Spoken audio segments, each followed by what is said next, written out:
Dembélé का जादू जारी, पीएसजी की एक और शानदार फतह। चैंपियंस लीग में लिवरपूल के खिलाफ अहम गोल करने के बाद उस्मान डेम्बेले एक बार फिर से मैदान में छा गए हैं। पेरिस सेंट जर्मेन ने लीग क्लासिकल में रिवायती हरीफ मार्सेल को शिकस्त देकर लीग 1 टाइटल के मजीद करीब कदम बढ़ा लिया है। 17वें मिनट में डेम्बेले का कमाल का अंदाज था, उन्होंने कमाल का गोल किया। फाबियन रुइज के जबरदस्त पास पर डेम्बेले ने इंतहाई महारत से गेंद को जाल में पहुंचाया।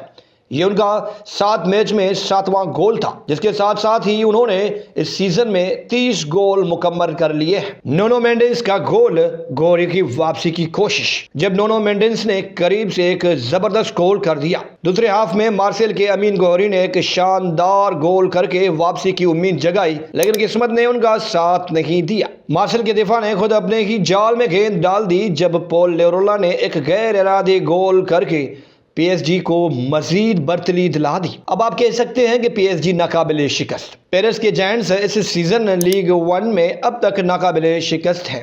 21 मैच जीत चुके हैं, 5 बराबर हो चुके हैं। पार्क डी प्रिंस में तो वो मजीद खतरनाक हैं, जहां 13 में से 11 मैचेस जीत चुके हैं। मार्सेल पर 19 पॉइंट्स की बढ़तरी के साथ साथ पीएसजी अगर अपने अगले 2 मैच जीत ले तो 5 अप्रैल को 6 मैच कबल ही चैंपियन बन सकता है। यहाँ पर ट्रिपल का ख्वाब भी काबिल गौर है। पीएसजी ने पिछले 3 सीजन में लगातार लीग 1 जीती, लेकिन इस बार उनकी नजरें ट्रिपल 3 बड़े टाइटल्स पर है। कोप डी फ्रांस के सेमीफाइनल में जगह पक्की और चैंपियंस लीग के क्वार्टर फाइनल में एस्टन विला का सामना हो सकता है। क्या पीएसजी इस बार ट्रिपल जीत कर तारीख रकम कर पाएगी? हमें कमेंट्स बॉक्स में ज़रूर बताइएगा।